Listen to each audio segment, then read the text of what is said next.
Hello friends, welcome to our channel rational talk. दोस्तों, हमारे देश में यूपीएससी का बहुत बड़ा क्रेज़ है। जितने भी लोग ग्रेजुएट होते हैं या जो भी ग्रेजुएशन अभी कर रहे हों या उससे पहले भी, यूपीएससी का एक अलग ही क्रेज़ है जो कि सबके दिमाग में होता है। और ऑफ कोर्स इसके क्रेज़ होने का जो कारण है वो तो बहुत सारे कारण हैं। एक फैक्ट तो ये है कि यूपीएससी आपको इस देश की गवर्नमेंट जॉब में एक सबसे प्रेस्टिजियस, सबसे ज़्यादा हाईली प्रेस्टिजियस जॉब अपॉर्चुनिटी आपको प्रोवाइड करती है। यूपीएससी सिविल सर्विस की मैं बात कर रहा हूँ। तो उस चीज़ को लेकर क्रेज़ होना ठीक है, कहीं ना कहीं मैं मानता हूँ कि ये तो हो सकता है, सबके माइंड में होता है भाई इतने प्रेस्टिजियस है तो। लेकिन इसकी जो चार्मिंग है, जो इसका जो क्रेज़ है, वो पिछले कुछ सालों में बहुत ज़्यादा बढ़ गया है। अगर मैं बात करूं पिछले कुछ सालों के डेटा के बारे में कि कितने सालों से, कब से ये ज़्यादा क्रेज़ बढ़ा है, तो अगर मैं गलत नहीं हूं और अगर आप इसे ठीक से एनालाइज करें तो 2015 और 16 के बाद से लगभग धीरे धीरे इसका क्रेज़ बहुत बढ़ गया है। और इसके क्रेज़ बढ़ने का कारण ऐसा तो नहीं कि यूपीएससी 2015 से स्टार्ट हुई है या यूपीएससी में जो सिविल सर्विस की जो पोस्ट होती है वो 2015-16 में इंक्लूड की गई हो या उसमें बेनिफिट्स बढ़ा दिए गए हों, उसकी अहमियत को बढ़ा दी गई हो, ऐसा नहीं है। जो पर्क्स एंड बेनिफिट्स, जो अथॉरिटी, जो भी उसमें बेनिफिट्स हैं आज की डेट में, वो पहले भी हुआ करती थी। इनफैक्ट पहले यूपीएससी जब एग्जाम्स कंडक्ट करती थी तो रिक्रूटमेंट के लिए जो वैकेंसी होती थी वो आज के कंपैरिजन में ज़्यादा होती थी। अगर आप 10 साल पीछे जाएं या 15-20 साल पीछे जाएं तो यूपीएससी में सीट्स कम हुए हैं लेकिन क्रेज़ बढ़ा है। ये आप सब समझ रहे होंगे। अगर आप अपने आसपास अगर आप न्यूज़ सुनते हो या सोशल मीडिया या यूट्यूब पर अगर आप देखते होंगे या इंटरेक्शन अगर आपका होता होगा बहुत सारे अंडर ग्रेजुएट या ग्रेजुएट स्टूडेंट से, तो लगभग सारी की सारी इंस्पिरेशन, ऑलमोस्ट, मैं नहीं कह रहा हूं कि सारे के सारे लोग इसके पीछे हैं, बट ज़्यादातर लोग मोस्टली इसके पीछे रहते हैं। कुछ लोग इसके पीछे तैयारी में लगते हैं, कुछ लोग इसकी ख्वाहिश रखते हैं और बहुत ज़्यादा ख्वाहिश रखते हैं। और कहीं ना कहीं ये क्रेज़ धीरे धीरे बहुत बड़ा है। तो आखिर ऐसा क्या हो गया कि 2015-16 के बाद जबकि सीट्स कम हुए बट इसका क्रेज़, इसकी एस्पिरेशन अलग ही लेवल पर पहुंच गई है। तो इसमें सोशल मीडिया और इंटरनेट का बहुत बड़ा रोल है, जिसमें हम देख सकते हैं कि जो बच्चे सिलेक्ट होते हैं, सिलेक्शन तो हर साल हुआ है, नहीं भी तो अगर मैं गलत नहीं हूं तो 19 सिविल सर्विस तो खैर बहुत पुरानी है, ये ब्रिटिश का दिया हुआ है, ब्रिटिश के टाइम से चल रहा है, बट एक ऑर्गेनाइज्ड वे में जो यूपीएससी एक कमीशन बन करके आई है और उसके बाद जब एक सिलसिला शुरू हुआ है एग्जाम्स का, रिक्रूट एग्जाम्स का होना, यूपीएससी का इस तरह रिक्रूट करना, ये कहीं ना कहीं जो है आज से कम 50-60 साल पहले से शुरू हो चुकी है। धीरे धीरे सीट्स बढ़ी हैं लेकिन बाद में फिर धीरे धीरे सीट्स कम होनी शुरू हो गई अगर हम 10 साल पीछे जाए तो। लेकिन इतना ज़्यादा एडवर्टाइज किया जा रहा है और किया जाता है। जो बच्चे सिलेक्ट होते हैं, एक बच्चे को ही आप ले लीजिए, अगर किसी एक का भी सिलेक्शन हुआ, कोई आईएएस बना हो या आईपीएस बना हो या आईआरएस में सिलेक्शन हुआ, यूपीएससी के सिविल सर्विस में उसके मेरिट्स में अगर उसका नाम आ गया, वो सिलेक्ट हो गया, उसके बाद उस एक बच्चे को अलग अलग प्लेटफॉर्म पर इतना ज़्यादा उसे एडवर्टाइज कराया जाता है। बल्कि एडवर्टाइज का तो ये हाल है कि कुछ एडवर्टीजमेंट तो वो खुद आकर करते हैं, ऑन रिकॉर्ड आकर लोगों को, बच्चों को इंस्पायर करते हैं, मोटिवेट करते हैं। चलो वो ठीक है, बिल्कुल कर सकते हैं, अच्छी बात है, इसमें कोई बुराई नहीं है, इसमें कोई प्रॉब्लम नहीं है। मोटिवेट कर रहे हैं, जिसे अच्छा लगता है वो बिल्कुल मोटिवेट होकर के तैयारी करें जाए, और ये एडवर्टाइज करना इतना भी गलत नहीं है। लेकिन बहुत सारे एडवर्टीजमेंट ऐसे भी हैं जो उस बच्चे को जो सिलेक्ट हुआ है उसे खुद भी नहीं पता कि उसको किस तरह से उसके फोटो को, उसके इंफॉर्मेशंस को, उसके सिलेक्शंस को इस्तेमाल कर करके यूट्यूब में, सोशल मीडिया में इतना वायरल किया जाता है और ऐसे ऐसे रील्स बनाए जाते हैं कि रात दिन हम जितना भी हम जितना भी सर्कुलेट करें, जितना भी सोशल मीडिया में सर्कुलेट करें, नेविगेट करें, ऑलमोस्ट आपको वो बंदा जो सिलेक्ट हुआ है किसी न किसी एडवर्टाइज के फॉर्म में आपको दिखने लगेगा।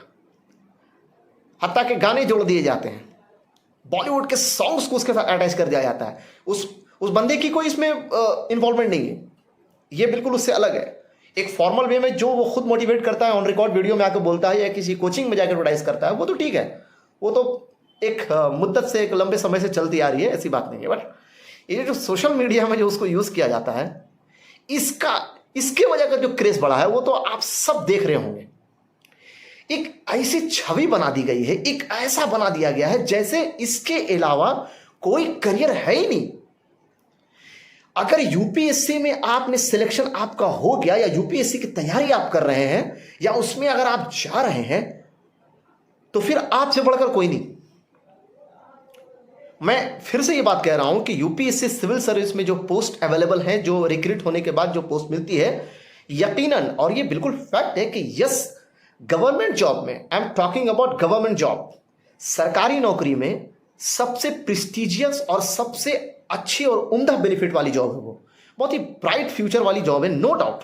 हाँ, उसमें जिम्मेदारी भी बहुत होती है। मैं उतनी अंदर तो नहीं जाऊंगा कि बनने के बाद उनके लाइफ में क्या चेंजेस आते हैं, प्रोफेशन में, पर्सनल लाइफ में, या उनकी जिम्मेदारी कैसे होती है, वो निभा पाते हैं कि नहीं, या किस तरह का प्रेशर होता है, work life balance, benefits, political pressures, administrative pressures, blah blah, बहुत सारे होते हैं। बट मैं उस पर नहीं जा रहा हूँ, वो तो खैर एक अलग ही टॉपिक है वो, ठीक है। और मैं जहाँ तक समझता हूँ कि बिकॉज मैं खुद उस लायक नहीं हूँ, या मैं वो नहीं हूँ जो उतनी अंदर की बात मैं आपको बता पाऊँ, जो रियल एक्सपीरियंस किए वही बता पाएंगे।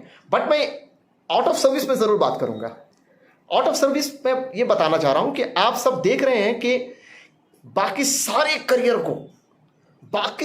करियर को सिर्फ यूपीएससी की एडवर्टाइज से इस तरह से सबको दबा दिया गया है कि जैसे कोई करियर नहीं बचा, कहीं कुछ नहीं रखा। सारी तरक्की, सारी ग्रोथ, सारी इज्जत सिर्फ इसी में है। इज्जत मिलती है, समाज में इज्जत बहुत मिल जाती है। अगर आप कलेक्टर या डिस्ट्रिक्ट लेवल के अगर आप पोस्ट पर हैं तो पब्लिक में एक अलग ही क्रेज होता है। सेक्रेटरी लेवल में जाने के बाद आपको कोई नहीं पहचानता, बहुत कम लोग पहचानेंगे, पूरे पब्लिक में वो पॉपुलैरिटी आपकी नहीं रहेगी। अगर आप सेक्रेटरी लेवल पे चले गए तो डिस्ट्रिक्ट लेवल पर जब तक हैं आप तो राजा हैं भाई।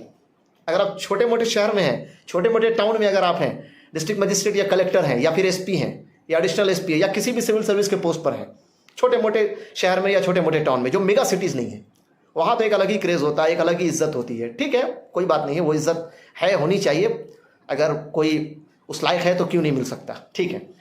बट बाकी करियर को दबा देना, बाकी करियर की तरफ से लोगों का ध्यान एकदम से हट जाना, बाकी करियर में जो लोग हैं, बाकी करियर में भी लोग हैं, लेकिन वो यूपीएससी वाले को देख करके समझते हैं कि मैं तो कुछ नहीं हूं, मेरी करियर में तो कुछ नहीं रखा, मैं जो काम कर रहा हूं इसकी कोई अहमियत ही नहीं है। आप समझ रहे हैं क्या छवि बनाने की कोशिश की जा रही है और क्या छवि बनती जा रही है? क्या ये रेशनल होगा? क्या ये जस्टिफाइड है? क्या हमारे कंट्री को सिर्फ और सिर्फ सिविल सर्विस की जरूरत है? क्या लाखों जो ग्रेजुएट हर साल हिंदुस्तान में हमारे देश में निकलते हैं, जिसमें इंजीनियर्स भी होते हैं, डॉक्टर्स भी होते हैं, चार्टर्ड अकाउंटेंट भी होते हैं, एमबीए भी करते हैं, बीबीए भी लोग करते हैं, प्लेन ग्रेजुएट भी होते हैं, सोशल साइंस में भी ग्रेजुएशन लोग करते हैं, इतने सारे ग्रेजुएट पढ़े लिखे लोग निकलते हैं, अलग अलग लेवल के यूनिवर्सिटीज कॉलेजेस से निकलते हैं। क्या सब के सबको इसी में लग जाना चाहिए? बहुत सारे लोग लगते हैं भाई, लाखों लोग लगते हैं। अब कुछ लोग नहीं इसमें लग पाते हैं, उनके जहन में वही चल रहा होता है ऑलमोस्ट। ठीक है, ऐसी छवि बना दी गई है सोशल मीडिया के द्वारा, इंटरनेट के द्वारा, एडवर्टाइज के द्वारा। अरे वो चीज अपनी जगह पर ठीक है, सिविल सर्विस उसकी भी जरूरत है, और वो वाकई में एक प्रेस्टिजियस जॉब है, इससे कोई इनकार नहीं कर सकते। उसमें बेनिफिट्स हैं, और उस एग्जाम्स को क्रैक करने वाले जो लोग होते हैं वो वाकई में बहुत लेबोरियस, मेहनती और इंटेलिजेंट होते हैं। लेकिन बाकी करियर भी है, बहुत सारे करियर हैं जिसमें ब्राइट फ्यूचर है, अगर आप उस पर ध्यान दे तो। जो लोग ध्यान देते हैं, करते हैं, उन्हें खुद भी लगता है कि नहीं वो कुछ नहीं कर रहे हैं। सारी करियर, सारी ब्राइट फ्यूचर, सारी की सारी अहमियत असल चीज यूपीएससी में है। ये कहीं से जस्टिफाइड नहीं हो सकता। जरा आप खुद से सोचें, आप एक बार खुद से ध्यान लगाकर सोचें, अगर आपके अंदर जरा सी भी जहन है, अकल है और आप एक समझदार इंसान हो, अगर आप एजुकेटेड हो, तो आप जरूर समझ पाओगे ये बात को। तो मैं ये नहीं कह रहा हूं कि यूपीएससी नहीं करना चाहिए, बिल्कुल करना चाहिए, जिसे शौक है वो करे, बहुत ही प्रेस्टिजियस जॉब है नो डाउट। बट इसका मतलब ये नहीं है कि बाकी सब करियर खत्म। इसका मतलब ये नहीं है कि और कुछ नहीं कर सकते हम जिंदगी में। इसका मतलब ये नहीं है कि बाकी लोगों की जरूरत ही नहीं है समाज में या देश में, कंट्री में। अरे देश को सबकी जरूरत है, हर तरह के प्रोफेशन की जरूरत है, हर तरह के लोगों की करियर की जरूरत है। कोई देश, कोई समाज, कोई टेरिटरी या कोई नेशन ऐसी आगे नहीं बढ़ता, सबका योगदान होता है ना, सबका योगदान होता है। हर फील्ड का, हर सब्जेक्ट का अलग अलग एक इंपॉर्टेंस है। ये हमें समझने की जरूरत है। जिसकी जो इंपॉर्टेंस है उसे वो इंपॉर्टेंस दें, किसी एक को इतना ना दे दें कि बाकी सब दब जाए, बाकी सब की तरफ ध्यान ही ना जाए किसी का। मैं ये मैसेज देना चाह रहा था आपको, और उम्मीद करता हूं कि आपको ये बातें जरूर समझ में आई होंगी। हो सकता है आपके मन में बहुत सारे सवाल आ रहे होंगे और कुछ लोग जो है क्रॉस क्वेश्चन करेंगे, कुछ लोग कमेंट्स करेंगे, बिल्कुल आप कर सकते हैं, मगर मैंने बहुत बैलेंस वे में समझाने की कोशिश की है। ठीक है, तो मिलते हैं आपसे नेक्स्ट वीडियो में किसी अच्छे से टॉपिक से, और किसी अच्छे से टॉपिक को मैं फिर डिस्कस करूंगा।